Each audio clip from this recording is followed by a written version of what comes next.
ॐ श्री गणेशाय नमः।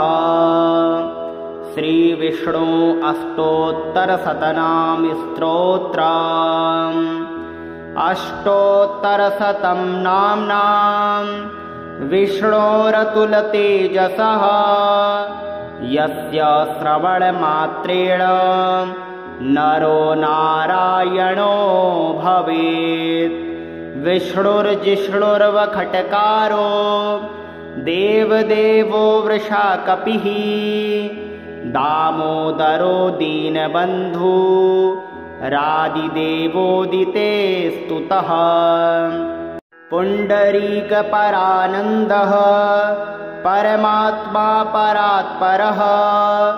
परसुधारी विश्वात्मा कृष्णः कलिमलापः। कौस्तुभोद्भासितो रस्को नरो नारायणो हरिः हरो हरप्रियः स्वामी वैकुण्ठो विश्वतो मुखः। ऋषिकेशो प्रमेयात्मा वराहो धरणीधरः वामनो वेदवक्ता च वासुदेवः सनातनः। रामो विरामो विरजो रावणारी रमापतिः वैकुण्ठवासी वसुमान् धनदो धरणीधरः। धर्मेशो धरणीनाथो ध्येयो धर्मभृतावरः सहस्रशीर्षा पुरुषः सहस्राक्ष सहस्रपात्। सर्वगः सर्ववित् सर्वः शरण्यः साधुवल्लभः कौसल्यानन्दनः श्रीमान् राक्षसः कुलनाशकः। जगत्कर्ता जगद्धर्ता जगज्जेता जनार्तिः जानकी वल्लभो देवो जयरूपो जलेश्वरः। क्षीराब्धिवासी क्षीराब्धि तनया वल्लभस्तथा शेषसायी पन्नगारी वाहनो विष्टरस्रवः। माधवो मथुरानाथो मुकुन्दो मोहनाशनः दैत्यारिः पुण्डरीकाक्षो हाच्युतो मधुसूदनः। सोमसूर्याग्निनयनो नृसिंहो भक्तवत्सलः नित्यो निरामयः शुद्धो वरदेवो जगत्प्रभुः। हयग्रीवो जितरिपो रूपेन्द्रो रुक्मणीपतिः सर्वदेवमया श्रीसः सर्वाधार सनातनः। सौम्यः सौम्यप्रदः सृष्टा विश्वक्सेनो जनार्दनः यशोदातनयो योगी योगशास्त्रपरायणः। रुद्रात्मको रुद्रमूर्तिः राघवो मधुसूदनः इति ते कथितं दिव्यं नाम्ना अष्टोत्तरं शतं। सर्वपापहरं पुण्यं दिव्योरतुलतेजसः दुःखदारिद्र्यदौर्भाग्य नाशनं सुखवर्धनम्। सर्वसम्पत्करं सौम्यं महापातकनाशनं प्रातरुत्थाय विपेन्द्र पठेदेकाग्रमानसः तस्य नश्यन्ति विपदां राशयः सिद्धिमाप्नुयात्। अष्टोत्तरशतं नाम्नां विष्णोरतुलतेजसः यस्य श्रवणमात्रेण नरो नारायणो भवेत्। विष्णुर्जिष्णुर्वखट्कारो देवदेवो वृषा कपिः दामोदरो दीनबन्धु रादिदेवोदिते स्तुतः पुण्डरीकपरानन्दः परमात्मा परात्परः परसुधारी विश्वात्मा कृष्णः कलिमलापः कौस्तुभोद्भासितो रस्को नरो नारायणो हरिः हरो हरप्रियः स्वामी वैकुण्ठो विश्वतो मुखः ऋषिकेशो प्रमेयात्मा वराहो धरणीधरः वामनो वेदवक्ता च वासुदेवः सनातनः रामो विरामो विरजो रावणारी रमापतिः वैकुण्ठवासी वसुमान् धनदो धरणीधरः धर्मेशो धरणीनाथो ध्येयो धर्मभृतावरः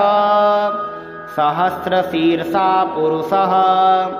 सहस्राक्ष सहस्रपात् सर्वगः सर्ववित् सर्वः शरण्यः साधुवल्लभः कौसल्यानन्दनः श्रीमान् राक्षसः कुलनाशकः जगत्कर्ता जगद्धर्ता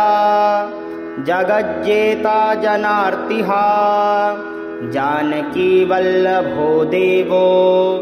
जयरूपो जलेश्वरः क्षीराब्धिवासी क्षीराब्धि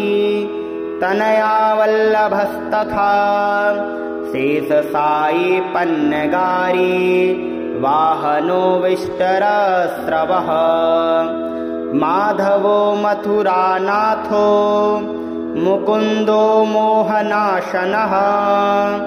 दैत्यारिः पुण्डरीकाक्षो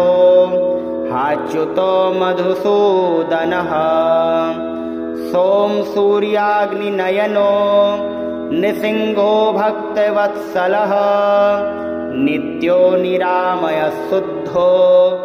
वरदेवो जगत्प्रभुः हयग्रीवो जितरिपो रूपेन्द्रो रुक्मणीपतिः सर्वदेवमया श्रीसः सर्वाधार सनातनः सौम्यः सौम्यप्रदः सृष्टा विश्वक्सेनो जनार्दनः यशोदातनयो योगी योगशास्त्रपरायणः रुद्रात्मको रुद्रमूर्तिः राघवो मधुसूदनः इति ते कथितं दिव्यं नाम्ना अष्टोत्तरं शतं सर्वपापहरं पुण्यं दिव्योरतुलतेजसः दुःखदारिद्र्यदौर्भाग्य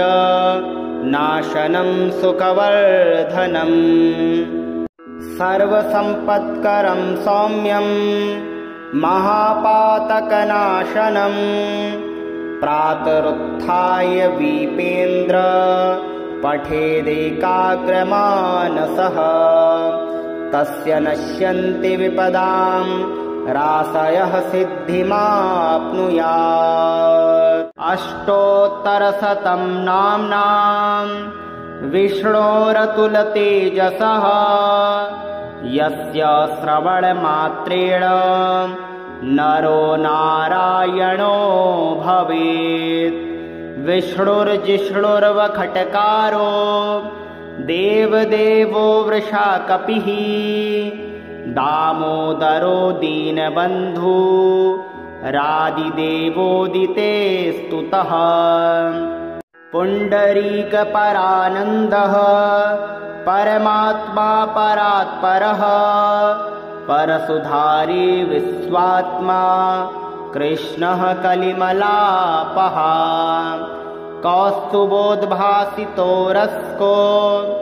नरो नारायणो हरिः हरो हरप्रियः स्वामी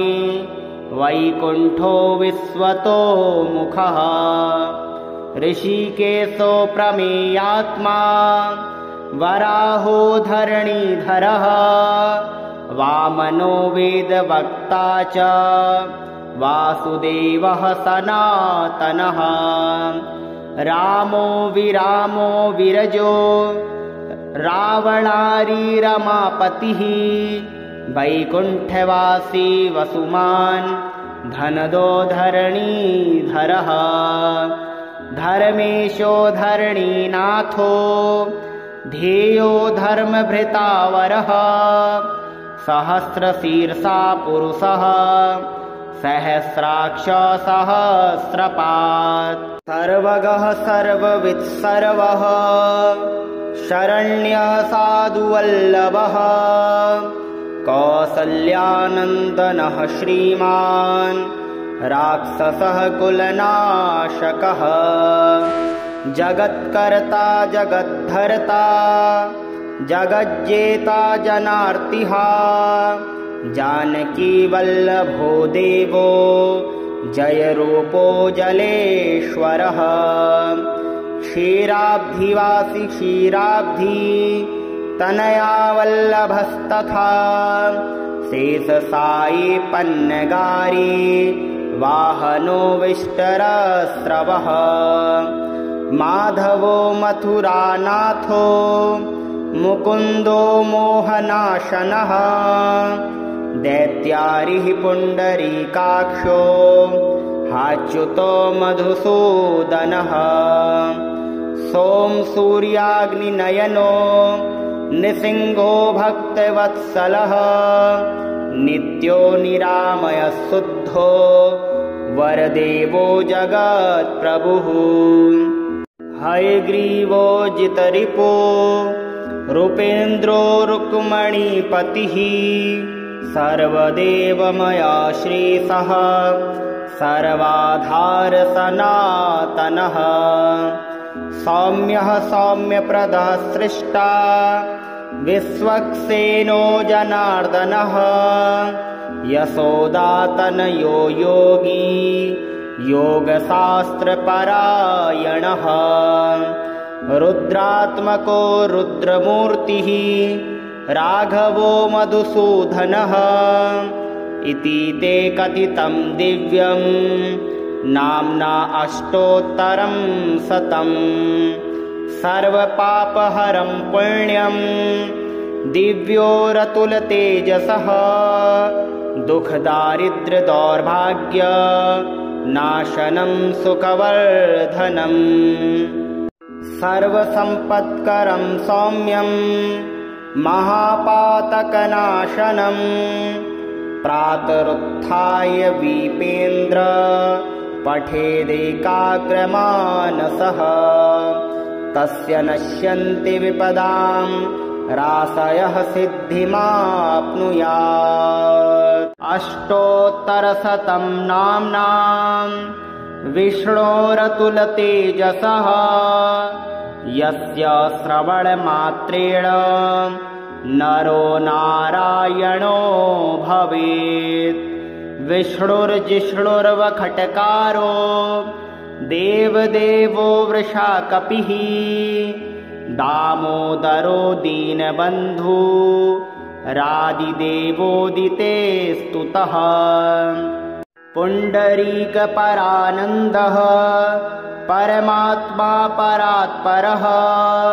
परसुधारी विश्वात्मा कृष्णः कलिमलापः कौस्तुभोद्भासितो रस्को नरो नारायणो हरिः हरो हरप्रियः स्वामी वैकुण्ठो विश्वतो मुखः ऋषिकेशो प्रमेयात्मा वराहो धरणीधरः वामनो वेदवक्ता च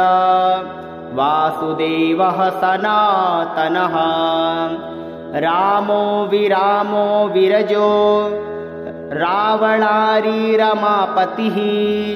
वैकुण्ठवासी वसुमान् धनदो धरणीधरः धर्मेशो धरणीनाथो ध्येयो धर्मभृतावरः सहस्रशीर्षा पुरुषः सहस्राक्ष सहस्रपात् सर्वगः सर्ववित् सर्वः शरण्यः साधुवल्लभः कौसल्यानन्दनः श्रीमान् राक्षसः कुलनाशकः जगत्कर्ता जगद्धर्ता जगज्जेता जनार्तिः जानकी वल्लभो देवो जयरूपो जलेश्वरः क्षीराब्धिवासी क्षीराब्धि तनया वल्लभस्तथा शेषसायी पन्नगारी वाहनो विष्टरस्रवः माधवो मथुरानाथो मुकुन्दो मोहनाशनः दैत्यारिः पुण्डरीकाक्षो हाच्युतो मधुसूदनः सोमसूर्याग्निनयनो निसिंहो भक्तवत्सलः नित्यो निरामयः शुद्धो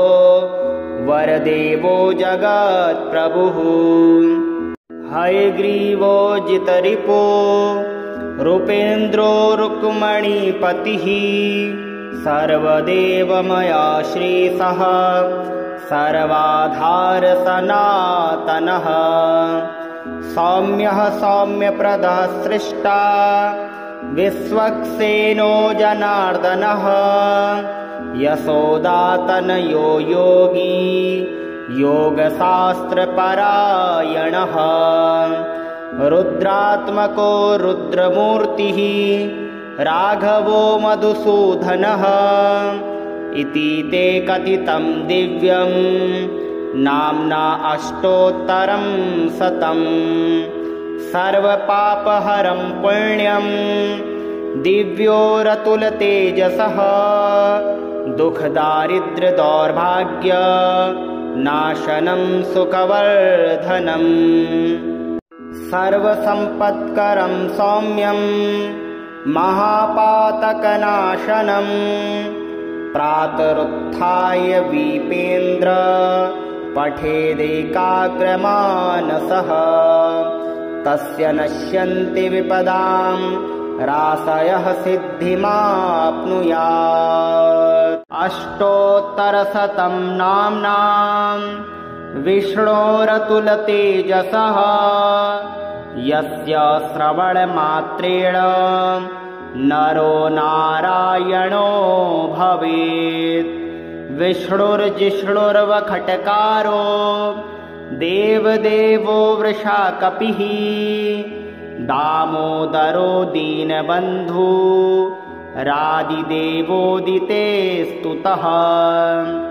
पुण्डरीकपरानन्दः परमात्मा परात्परः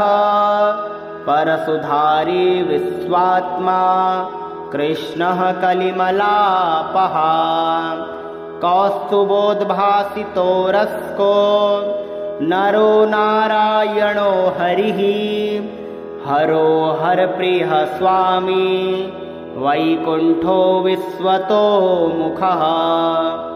ऋषिकेशो प्रमेयात्मा वराहो धरणीधरः वामनो वेदवक्ता च वासुदेवः सनातनः रामो विरामो विरजो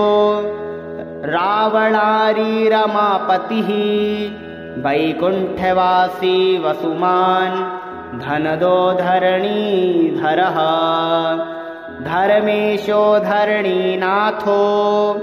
ध्येयो धर्मभृतावरः सहस्रशीर्षा पुरुषः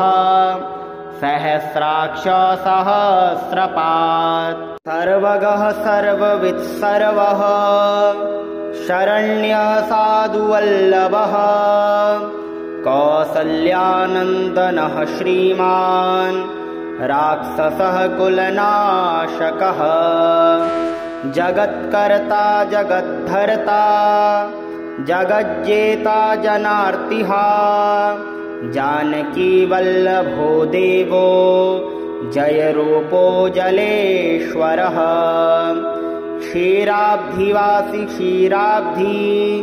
तनया वल्लभस्तथा शेषसायी पन्नगारी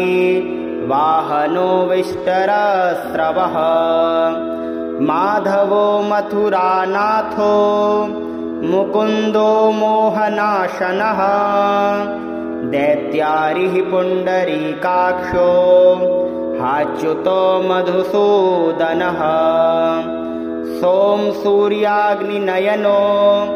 निसिंहो भक्तवत्सलः नित्यो निरामयः शुद्धो वरदेवो जगत्प्रभुः हयग्रीवो जितरिपो रूपेन्द्रो रुक्मणीपतिः सर्वदेवमयाश्रीसः सर्वाधार सनातनः सौम्यः सौम्यप्रदः सृष्टा विश्वक्सेनो जनार्दनः यशोदातनयो योगी योगशास्त्रपरायणः रुद्रात्मको रुद्रमूर्तिः राघवो मधुसूदनः इति ते कथितं दिव्यं नाम्ना अष्टोत्तरं शतं सर्वपापहरं पुण्यं दिव्योरतुलतेजसः दुःखदारिद्र्यदौर्भाग्य नाशनं सुखवर्धनम् सर्वसम्पत्करं सौम्यं महापातकनाशनं प्रातरुत्थाय विपेन्द्र पठेदेकाग्रमानसः तस्य नश्यन्ति विपदां राशयः सिद्धिमाप्नुयात् अष्टोत्तरशतं नाम्नां विष्णोरतुलतेजसः यस्य श्रवणमात्रेण नरो नारायणो भवेत् विष्णुर्जिष्णुर्वखट्कारो देवदेवो वृषाकपिः दामोदरो दीनबन्धु रादिदेवोदिते स्तुतः पुण्डरीकपरानन्दः परमात्मा परात्परः परसुधारी विश्वात्मा कृष्णः कलिमलापः कौस्तुभोद्भासितो रस्को नरो नारायणो हरिः हरो हरप्रियः स्वामी वैकुण्ठो विश्वतो मुखः ऋषिकेशो प्रमेयात्मा वराहो धरणीधरः वामनो वेदवक्ता च वासुदेवः सनातनः रामो विरामो विरजो रावणारी रमापतिः वैकुण्ठवासी वसुमान् धनदो धरणीधरः धर्मेशो धरणीनाथो ध्येयो धर्मभृतावरः सहस्रशीर्षा पुरुषः सहस्राक्ष सहस्रपात् सर्वगः सर्ववित् सर्वः शरण्यः साधुवल्लभः कौसल्यानन्दनः श्रीमान् राक्षसः कुलनाशकः जगत्कर्ता जगद्धर्ता जगज्जेता जनार्तिः जानकी वल्लभो देवो जयरूपो जलेश्वरः क्षीराब्धिवासी क्षीराब्धि तनया वल्लभस्तथा शेषसायी पन्नगारी वाहनो विष्टरस्रवः माधवो मथुरानाथो मुकुन्दो मोहनाशनः दैत्यारिः पुण्डरीकाक्षो हाच्युतो मधुसूदनः सोमसूर्याग्निनयनो निसिंहो भक्तवत्सलः नित्यो निरामयः शुद्धो वरदेवो जगत्प्रभुः हयग्रीवो जितरिपो रूपेन्द्रो रुक्मणीपतिः सर्वदेवमयाश्रीसः सर्वाधार सनातनः सौम्यः सौम्यप्रदः सृष्टा विश्वक्सेनो जनार्दनः यशोदातनयो योगी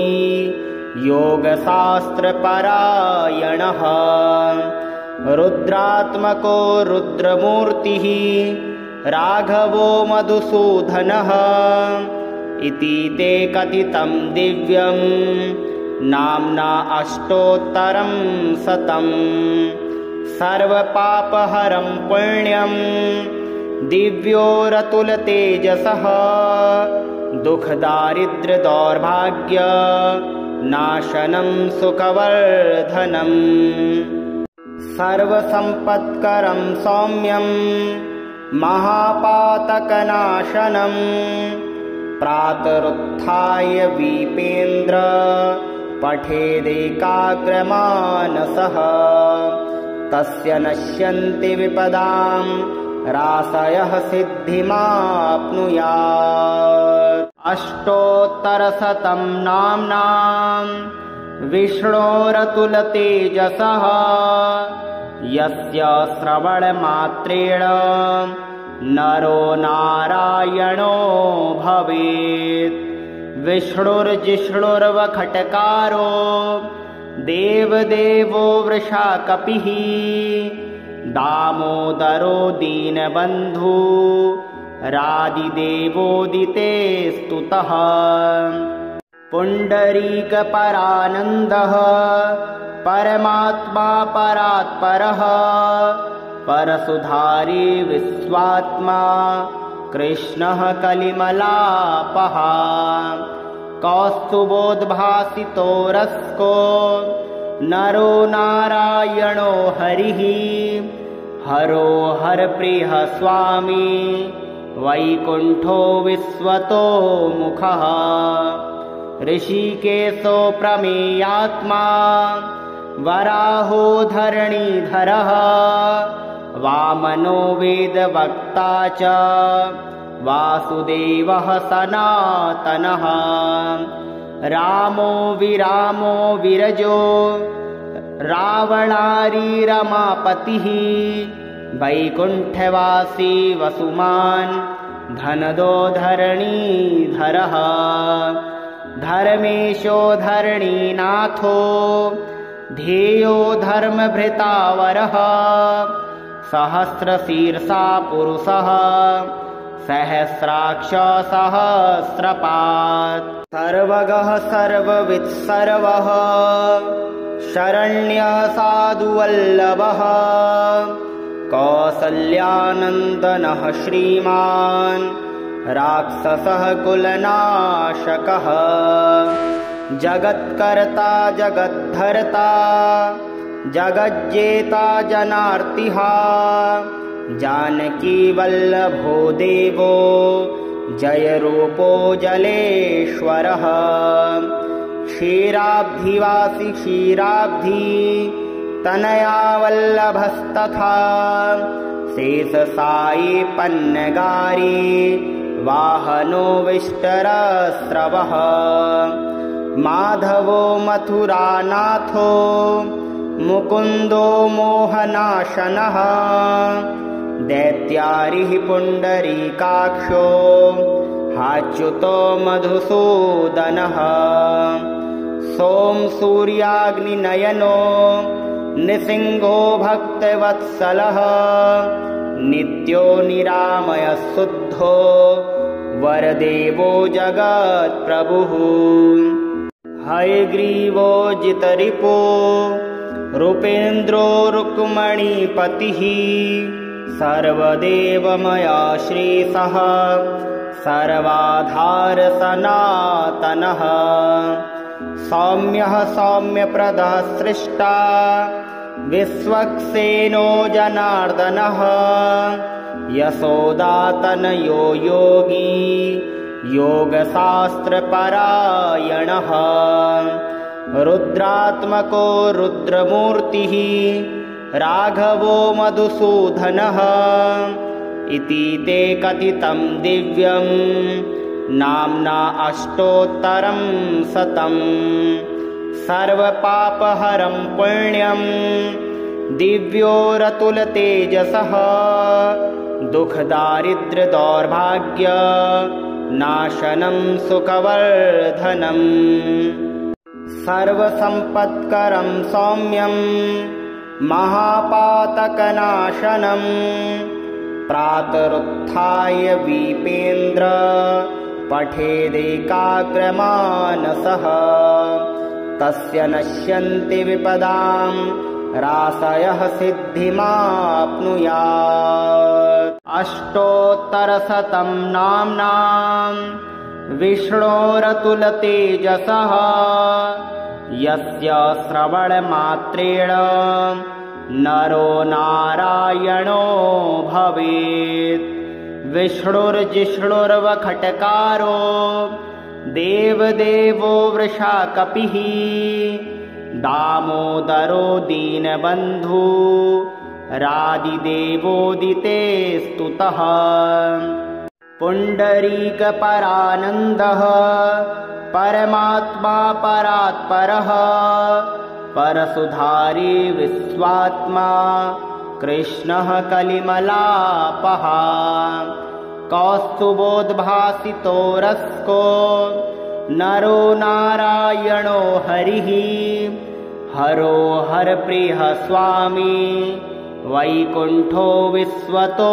मुखः ऋषिकेशो प्रमेयात्मा वराहो धरणीधरः वामनो वेदवक्ता च वासुदेवः सनातनः रामो विरामो विरजो रावणारी रमापतिः वैकुण्ठवासी वसुमान् धनदो धरणीधरः धर्मेशो धरणीनाथो ध्येयो धर्मभृतावरः सहस्रशीर्षा पुरुषः सहस्राक्ष सहस्रपात् सर्वगः सर्ववित् सर्वः शरण्यः साधुवल्लभः कौसल्यानन्दनः श्रीमान् राक्षसः कुलनाशकः जगत्कर्ता जगद्धर्ता जगज्जेता जनार्तिः जानकी वल्लभो देवो जयरूपो जलेश्वरः क्षीराब्धिवासी क्षीराब्धि तनया वल्लभस्तथा शेषसायी पन्नगारी वाहनो विष्टरस्रवः माधवो मथुरानाथो मुकुन्दो मोहनाशनः दैत्यारिः पुण्डरीकाक्षो हाच्युतो मधुसूदनः सोमसूर्याग्निनयनो निसिंहो भक्तवत्सलः नित्यो निरामयः शुद्धो वरदेवो जगत्प्रभुः हयग्रीवो जितरिपो रूपेन्द्रो रुक्मणीपतिः सर्वदेवमया श्रीसः सर्वाधार सनातनः सौम्यः सौम्यप्रदः सृष्टा विश्वक्सेनो जनार्दनः यशोदातनयो योगी योगशास्त्रपरायणः रुद्रात्मको रुद्रमूर्तिः राघवो मधुसूदनः इति ते कथितं दिव्यं नाम्ना अष्टोत्तरं शतं सर्वपापहरं पुण्यं दिव्योरतुलतेजसः दुःखदारिद्र्यदौर्भाग्य नाशनं सुखवर्धनम् सर्वसम्पत्करं सौम्यं महापातकनाशनं प्रातरुत्थाय विपेन्द्र पठेदेकाग्रमानसः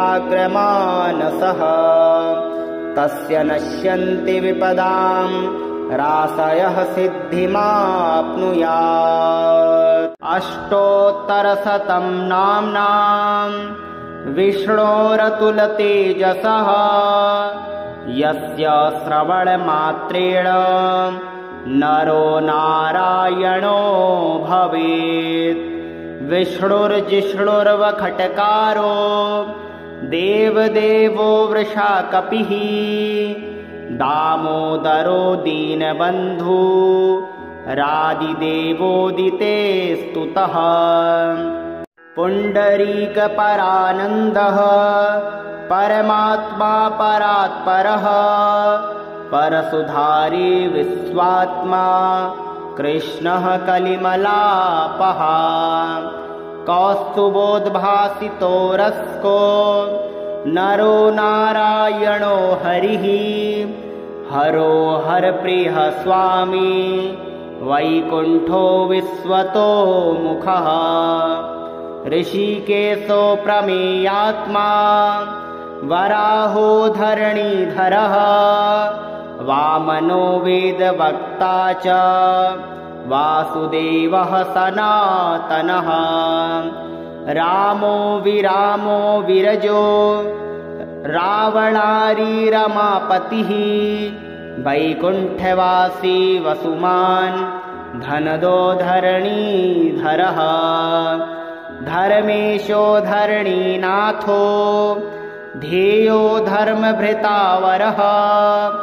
सहस्रशीर्षा पुरुषः सहस्राक्ष सहस्रपात् सर्वगः सर्ववित् सर्वः शरण्यः साधुवल्लभः कौसल्यानन्दनः श्रीमान्